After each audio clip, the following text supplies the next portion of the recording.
Hi, friends. This is Will Parker, host of Principal Matters, the School Leaders Podcast, where each week we bring you inspiring, innovative, and imaginative ideas for your own school leadership. This week, you're going to be hearing from a special guest, Michelle Steingart. Man, this is such a wonderful conversation with a really great assistant principal friend who I've had some opportunities to coach in Palo Alto, California. So a shout out to all my friends there. But before we do that, we want to introduce this week's question of the week, which is going to be asked by another one of Jen Schwanke's college students from a class that I was invited to speak to. And as always, our question of the week is supported by Summer Pop's math workbooks. Principles: when students practice math over the summer, math scores go up. What is your summer math plan this year? A great way to start is by ordering free summer workbook samples at summerpopsworkbooks.com. Okay, so Steph Rush, you've got a question about workforce trends. Go ahead, introduce yourself and ask your question. Yeah, I'm Steph Rush. I'm a middle school intervention specialist for students with more intensive educational needs. And I'm just curious that in your work as an educational consultant, what current trends in human capital management do you believe future principals need to be aware of? What a great question. I'm not going to pretend I'm an expert in trends, but I will say some things that I have observed. Flexibility is, I think, something super important to the generation of educators coming into this work. And I think flexibility is super important in the workforce in general. And so, because my last stint before this work was working at a state principals association, and we had a staff, a small staff, we had about 13 people on our team. I noticed that as we were recruiting people out of college into the work, that the old fashioned, this is the begin time, this is the end time, this is when we do work, is not something that's shared among people. We're talking right now through laptops and computers sitting in our homes or sitting in your school buildings or wherever you are today, because we have flexibility now that we used to not have. And so I think as educators of students, we need to recognize the flexibility that we should be providing for them, but we also need to be able to do that with our staff. So even though I was a principal in the old days, there were times when I would recognize my teachers are tired and I have an important meeting I need to hold with them next week. But let me just put together a quick little video of me saying the things that need to be communicated in that meeting.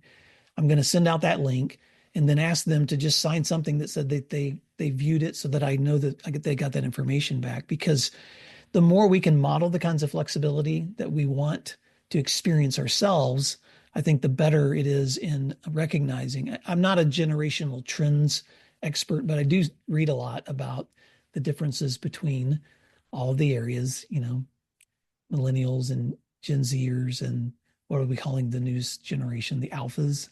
But it is, I think it's important for us to recognize. I employ now my oldest daughter to work for my organization, and Emily's 26, so the same age as many young teachers that are coming in. And because we communicate, I know she's doing her editing sometimes at 11:59 at night, because that's when I got the message that things were completed and uploaded or whatever. I'm asleep at 11:59 at night. But just recognizing that I've set up the standards for the work that I want to see accomplished, but I let her choose a lot of times the flexibility piece of what that's going to look like. I'll give you another example. We have daily meetings to just go over priorities that we're trying to manage for each day. And I give her the responsibility of setting the time. Let me know when you think we should meet that day, because she can look at my calendar and see when I'm free and when I'm available. But that puts the responsibility back on her to determine what time of day is best for her based on when I'm available. But so giving people ownership, I think, is important too. So I don't know if that's helpful, but when I just think that's important for leaders to keep in mind, because if we're not willing to, I think the same thing happens with AI. We have to be willing to be learners and try things and let people take risks and do, even with, because if anybody ever gets the sense that as a leader, your expectation for them is toe the line and never do anything wrong, then they're going to smother to death. You wouldn't want a classroom like that, and you certainly wouldn't want to lead a school like that. Yeah, nobody needs another mother or father treating them like they haven't got themselves figured out. And like my late great grandfather always said, everybody thinks the generation coming up is a disaster, and they're gonna mess it all up, and they never seem to. So that's something to keep in mind. Let's take a moment to thank our sponsors, and then we'll be right back. Over 1 million teachers use IXL in their classrooms every day for one reason. They love it. Why? IXL is where the magic happens. With just one platform, teachers can personalize learning for every student. IXL gives teachers all the tools they need to enhance and differentiate instruction without adding work to their plates. Plus, IXL has decades of expertise and is proven to be effective.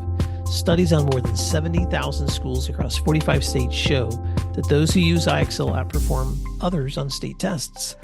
Ready to bring the magic to your school?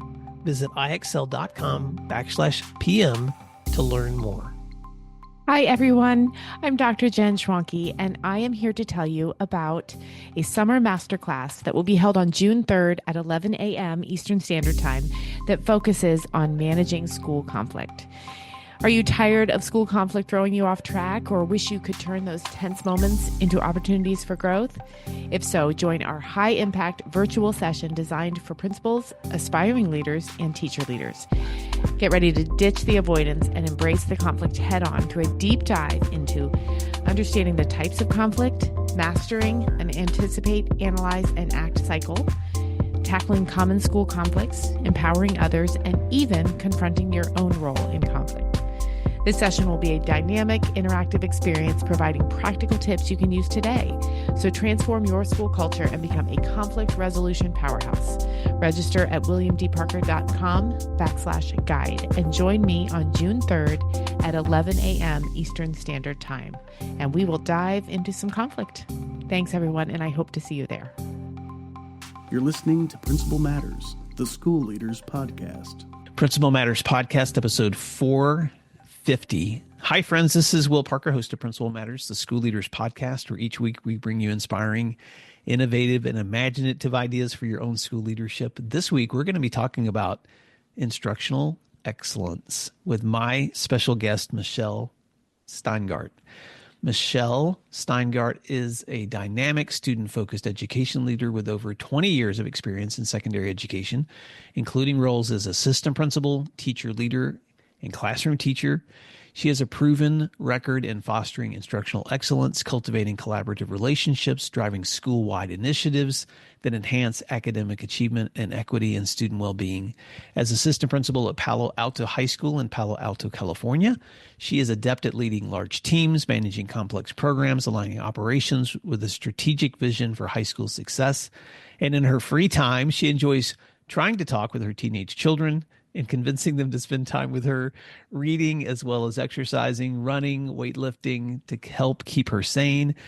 And she enjoys finding sparks of joy in everyday life. She's also, I'm just going to tell folks, Michelle, a good colleague and friend. I've been able to work with you in masterminds and coaching, and it just brings me so much joy to bring you to the podcast. So welcome to Principal Matters Podcast. And why don't you fill in the blanks on that intro and tell listeners something else they may be surprised to know about you? Oh, well, thank you, Will. You're so kind. We, of course, enjoy working with you to help us grow as a team, as well as to, improve our everyday operations here at Palo Alto. And we have grown in many different ways, and we have you to thank for that. Mm-hmm. I think that intro covers a lot and something that your viewers probably won't know about me, really anything about me. But what I'm going to share is that I'm a really active person, and I love anything to do with sports. And I was a hurdler sprinter in both high school and college, and I've enjoyed running longer distances since that time, just as a stress reliever and to keep me, like I said, or like you said, sane for everyday life and ready to start the day out. I'm currently training for a trail run half marathon to run with my brother, who just started running a few years ago. And it'll be the first one I've run since having kids, and my oldest kid is 18. So I can tell you running and training for a half marathon now is very different than when I was in my 20s. Well, kudos. Oh, Michelle, there's so many directions we could go in this conversation, so it's hard for me to control all the thoughts. But I just a few more things about life outside of school. So you're a mom, you exercise like crazy, you're a learner, and but you also have a scooter. So I'm just gonna go there. Tell us like because that's a new thing too, and I think it's really cool how you figured out how to like maximize your time getting to and from school. So why would someone want to get a scooter? Because I think you're becoming a salesperson for scooters now. Yeah, well, I'll tell you how it evolved for me, and then I'll tell you who's jumped on the bandwagon. My son's a senior, and he got his license last summer. Yay! And he attends Palo Alto, and so we get a carpool to school together, which I love more than he does. And I wanted to give him a little more independence in the afternoon, so that he can take the car, go to practice, not have to wait for us after practice. And so I started walking to the train, taking the train home. But as I was training for this half marathon and running more miles, my feet were just tired at the end of the day. And I thought, why don't I scooter to the train? And so I bought myself an electric scooter, and it was so fun. I shared it with my team, and I've now convinced a colleague to get a scooter and take the train too. And it's actually cut his commute down by half. And Yeah. we've scootered to the train station together, and I that's really fun. I just love that story so much. And because I've been to Palo Alto and I knew there was a train that ran by Stanford, but I never took it. And now I'm like, I can't wait to come back to like lodge someplace where that's closer to the train and stay off those crazy roads. So I now understand why Californians have every road memorized. And it's not because you guys just know roads because you like love trivia. It's because you do it for survival. Like that's how you know how much time you're going to spend driving every day. Okay, so enough about transportation. Yep. You and I spent a lot of time talking about the work of school leadership. And one of the reasons I brought you here, Michelle, and I'm just going to tell listeners that in some ways you were telling me, well, I'm not sure that I want to step into that interview chair. But I wanted you to step into this interview chair, Michelle, because and I'm not saying this to butter you up. I'm saying this for the advantage of our listeners. When I get to work with really high achieving leaders, and no one's perfect, but when I get to work with high achieving leaders and I get to admire how their practices are actually making their schools better, but also working in ways that could help other people, then I want to invite others into that conversation. And that's why I've invited you here. And there's a lot of different ways I've seen your strengths in the way you serve your school community. But the one area that I want to focus on first, and for the focus of this conversation, is how you've been able to, with all your responsibilities as an AP, because you do student discipline and you manage teams and you do all the things we mentioned in your bio. How do you prioritize and strategize for time in classrooms? Because you really have some very strong commitments about walkthroughs and observations. So talk to us about that. What does that look like for you?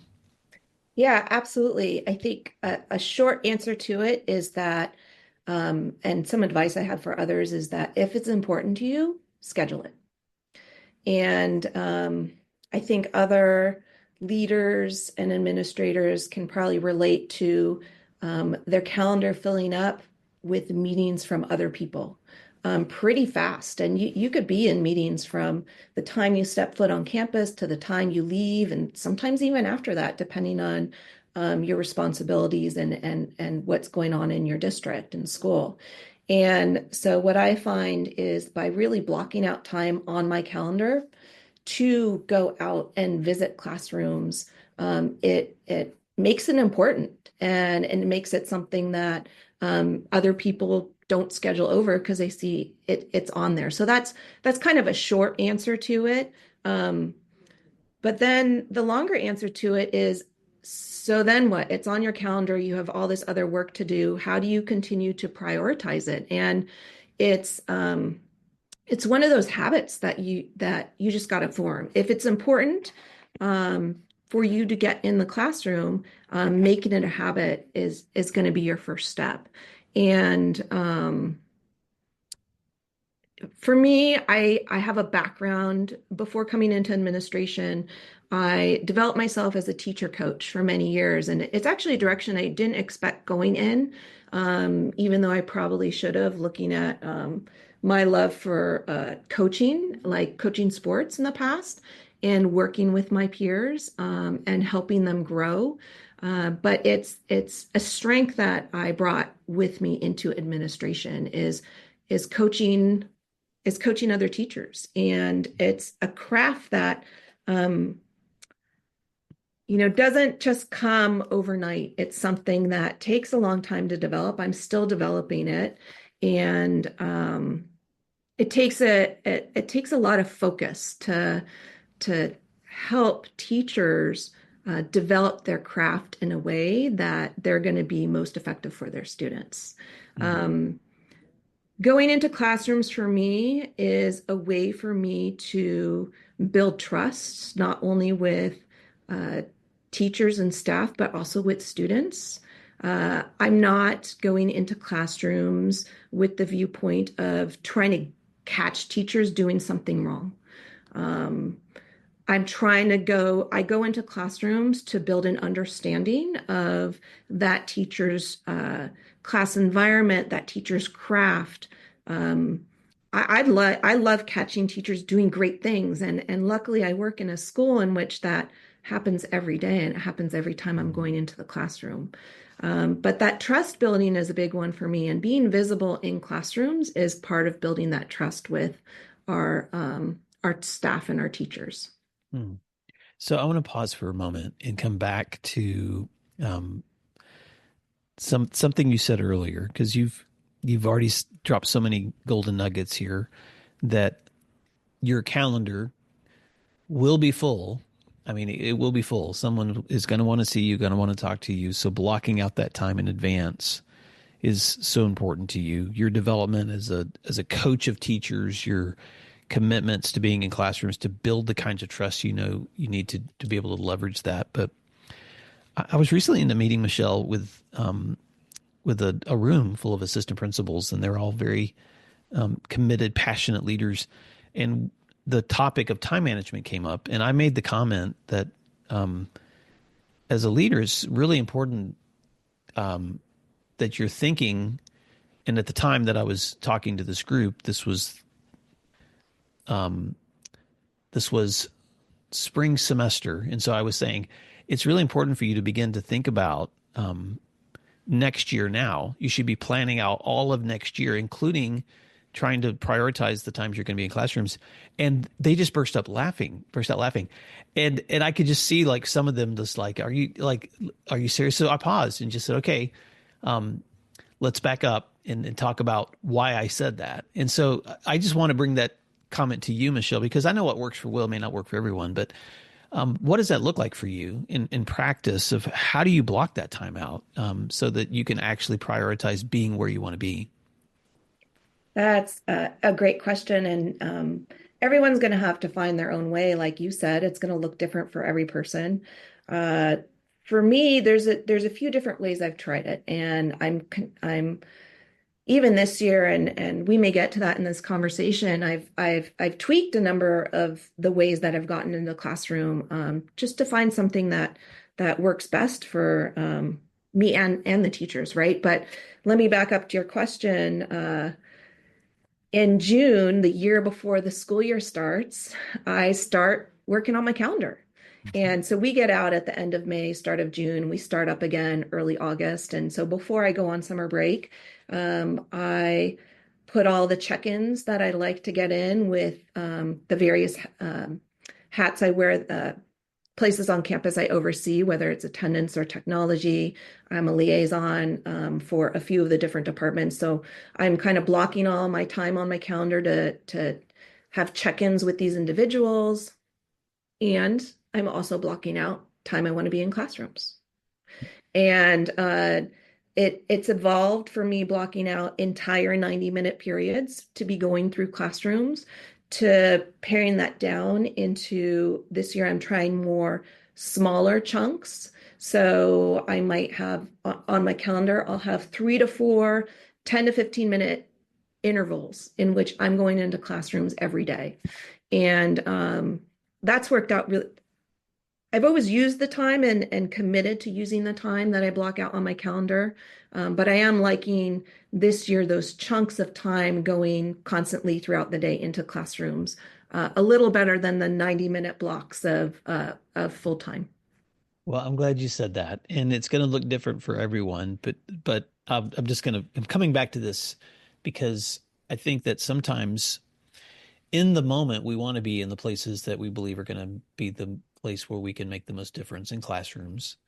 But to be in that moment requires an enormous amount of prep on the front end to Mhm. be able to protect your time so that you can do that. And so when I talk to leaders and I'm saying, you know, you need to be planning your next year now, I'm not joking. There are things you need to be going ahead and chunking on that calendar in advance because you know they're going to happen anyway. You already know when start time, end times, teacher and services are going to be, games are going to be, all those kinds of things.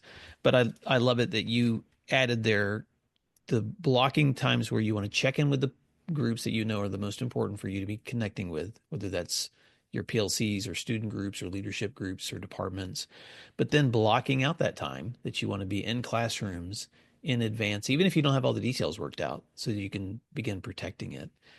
Anything else you want to add to that before I follow up with another question? Yeah, I think just working out those details. Uh, I do that a little more closer to the dates. So I block out the Mhm. times beforehand, and then usually the Friday before the next week, I'll reflect on the departments that I work with and kind of making sure that I'm continually walking through a variety of different classrooms. I'm not just targeting one or two classrooms, but I'm really looking at all the different teachers that I'm for the departments I'm working with, and kind of coordinating those details closer to the dates tends to work better for me. So another follow-up question that I would have, Michelle, because I want to come back to the um, to your commitment to instructional excellence is more than just being there. Obviously, you want to build the trust so that you can leverage that for the kind of feedback you want to give to teachers. So, talk a little bit more about some of the other ideas that you would like to convey to leaders who have that same passion. They want to be able to develop this strength as a leader. What are some other lessons you've learned about that? Yeah, that's a great question. Something I learned as a teacher coach is observing with and giving information to teachers that is not opinionated, does not have my Mm, opinion in it, but has facts and data. And so really taking observations without adding my opinion. And that is something that I practiced over many years in order to feel really comfortable with it and in order for it to come a little more, to come very naturally to me at this point.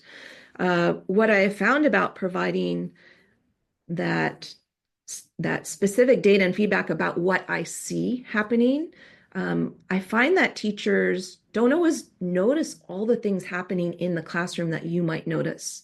mm, And there's a lot of great things that you might notice as an observer that the teacher has no idea that's going on, and their effect of whatever they're doing on their students. And so that really helps the teachers see from maybe the student's perspective or an outsider's perspective what's happening in their classrooms. And from that, what a lot of people like to call the third point, the data point, uh, I sparks conversations with teachers, and it helps me be able to ask them questions about their intentions in the classroom, about their craft, about the purposes of what they're doing, so that I can understand their thought process and then build from there.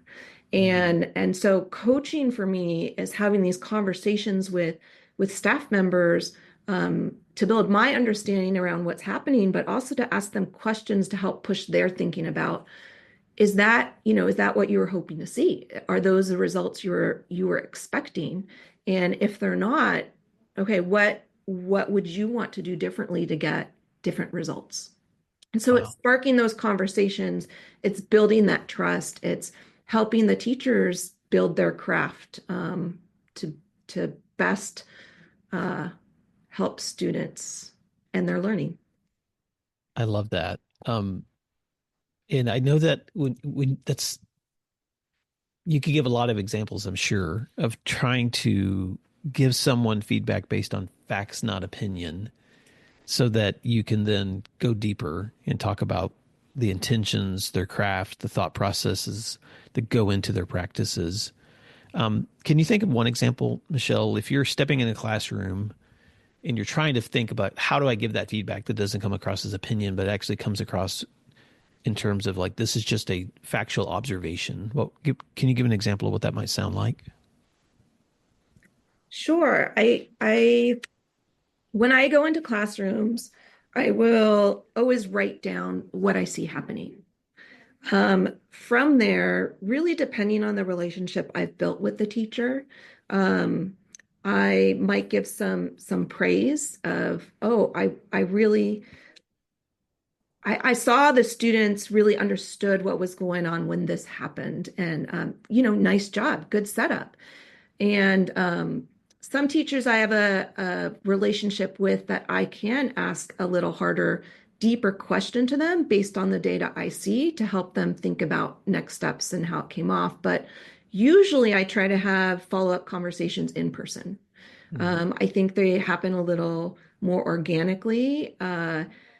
There's a lot that goes on that a teacher does to prepare for their class that as an observer, you have no idea. And so to really understand the intention of what you've seen, those in-person conversations are vital. I love I that. don't know if that, No, no, no, you did because what you're okay. saying is, yeah, well, there's certain things that I could write down, Dad. I could share that with them. What I hear you saying is the most effective thing for you is to sit down and have that follow up conversation and then convey those things. This is what I've observed. Yeah, and let me add on to that because I think maybe when people hear, oh, now she's having a follow-up conversation with everyone she's observing every day, and I'm in at least 3 or 4 classrooms a day, that's just not doable. So let me back up and say that these conversations don't formally have to be a scheduled sit down. Um, they can be in the hallway during a passing period. There's a lot of different times when these conversations can be held. And I don't have a in-person conversation every single time I'm walking through a classroom. That's not effective or an efficient use of time for anyone, right? So it's an important part of the observation process and getting into classrooms, but it's also only one part of it. Hmm. Oh, we could go so much deeper, but I want to switch gears and because I'm watching our time and I want to respect yours, Michelle. But um, I have, as you know, listeners to this show who are veteran leaders, but I also have aspiring and newer leaders.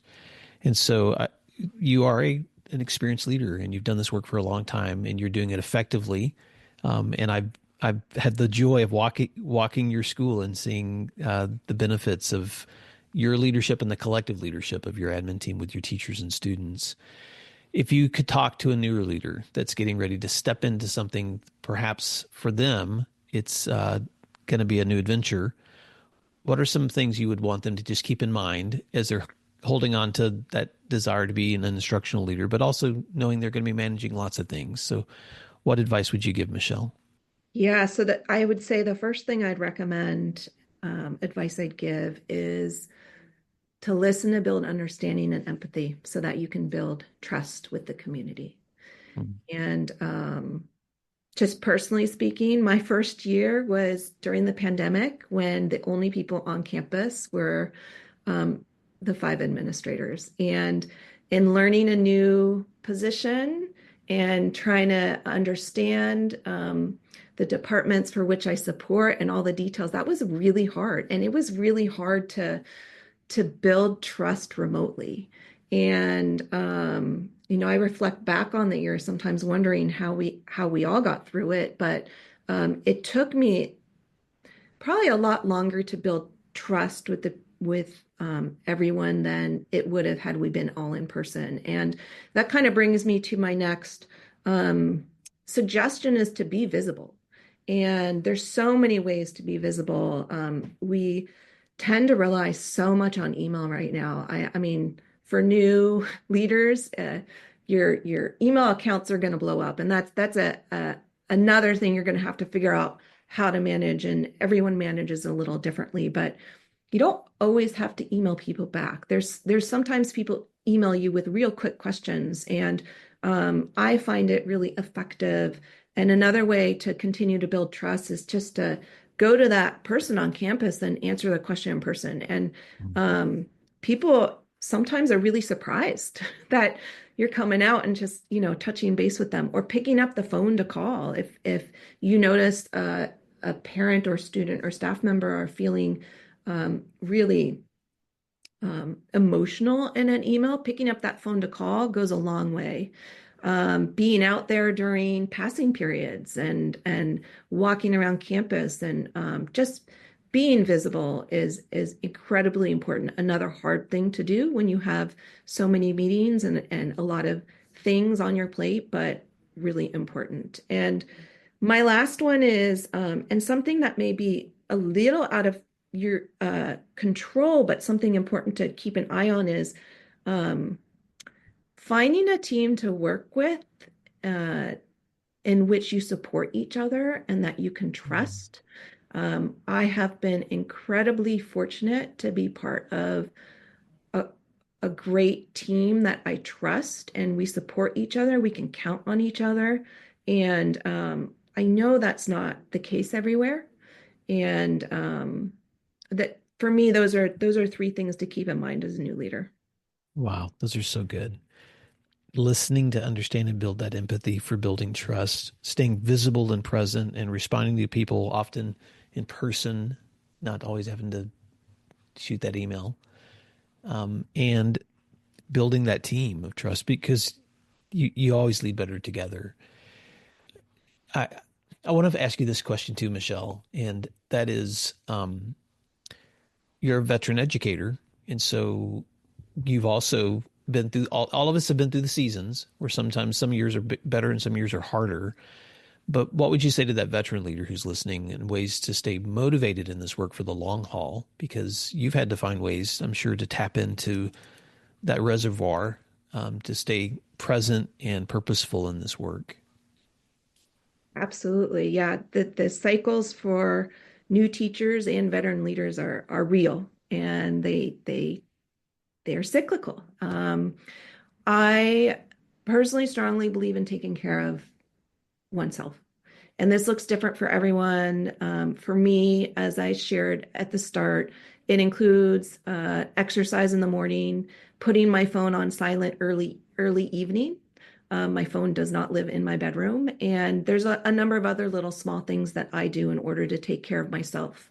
Because when I'm not taking care of myself, everything else, it's hard for me to take care of everything else.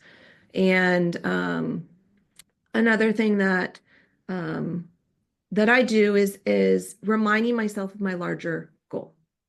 What is my purpose? What am I working towards? Why did I choose education? And kind of keeping that big long-term goal in mind, and then finding celebrations along the way. We work so hard, and we often focus on the things maybe we could have done better without celebrating the things we've done great along the way. And that goes back to something you mentioned in my bio, which is finding joy, finding those sparks of joy and in the everyday. Work is hard. The work is hard. It's always going to be there. It's always going to be hard. It's never going to be complete. And finding those sparks of joy are, for me, what keeps me going. And finally, I've worn a number of hats for a number of different reasons, but one of them is I like to challenge myself with something new and exciting. Um, and I find that's another thing that helps keep me going over the long haul. Mm. That was a lot. Sorry, Will. No, I'm so glad you said that. They're all so valuable that taking care of your own health, making sure that you're like practical things, putting that phone away in the evening, reminding yourself of that larger goal, finding those moments of joy. And then I love the fact that you want to stay challenged. I'm a curious person. And if I find myself getting in a rut, it's usually because I've stopped looking for that next thing that's going to spark interest and keep me compelled to go. As we wrap up, Michelle, I'm just, because I'm curious, I want to ask you this before we go too. Everyone has a different why, or a different story of why education is the thing that they chose. So I'm curious, as we're closing, what is that narrative you tell yourself, or what is that thing you hold on to when it comes to showing up every day and doing this hard work? Yeah, I knew I wanted to be in education since middle school. And I loved helping and supporting my peers and helping to build their confidence. And despite my parents really encouraging me to look at a variety of different careers, I hung on to education, and it's still my why today, which is supporting both the teachers and students on campus to build the confidence that they can do it. They can do whatever they set their minds to. And that's my why, working with our students and seeing them grow over the years. Well, Michelle Steingart, if any listeners who are wanting to connect with another leader and borrow your ideas or collaborate around practices, thank you for the privilege of letting me pull you into this podcast. But I would love for you to just share how folks can stay connected with you, or how they can find you at Palo Alto, and then any parting words of advice you want to leave with listeners. Yeah, so listeners can find me on LinkedIn or my work email, which you can probably put in the notes, Will. And parting words, I'll emphasize it again. Find joy in what you do. It helps to keep things positive, and motivating and encouraging as you continue on your journey. I love it. I'm going to tease you as we wrap up, Michelle, and that is that because I get to work with a lot of teams, and I can remember back to, because I met Brent, the principal of Palo Alto High School, during COVID when you guys were forming your team. And then he invited me to start meeting with you guys probably the year or two after that. I'm losing count now. But I remember being virtually in a room with you guys. And of course, I've been with you guys physically. But I have to tease you, Michelle, because whenever I ask a question, you are one of the most thoughtful people that I work with, in terms of because I have a teacher pause that's usually like 7 seconds long, and yours is usually 14 seconds. I mean, you're going to sit there and think. You're not going to answer that question until you have thought it through. And so I just have to tease Michelle. I don't know if anyone's ever told you that your teacher wait time is a long pause, because I think you like to know what you're going to say before you say it. So kudos, my friend. Yeah. Well, thank you. It's wonderful working with you, Will. And as I said at the start, I'm incredibly honored to be on your podcast, and hopefully it's helpful to some leaders out there. Well, it will be. So leaders, if you want to stretch, if you want to grow, if you want to see yourself stepping into some practices that will keep the joy in your work, then rewind and listen back to some of the strategies that Michelle Steingart uses, or reach out to her, and we will put her contact information in the show notes. But until next time, Michelle, thank you for all the work that you do serving Palo Alto and your school community. And Principal Matters listeners, thank you for doing what matters. And we'll talk to you again next week. Thank you for listening to today's episode of Principal Matters, the School Leaders Podcast. If you enjoyed the show, would you take a moment and share, subscribe, or leave us a review? In fact, if you share it out with a friend, even more people can become a part of these conversations. Sign up for our newsletter at williamdparker.com for even more free resources. And don't forget to check out our website to learn more about our books, professional development offerings, Grow Academies, masterminds, executive coaching, and keynote presentations. Wow, let's keep learning together. And thank you for doing what matters. Principal Matters.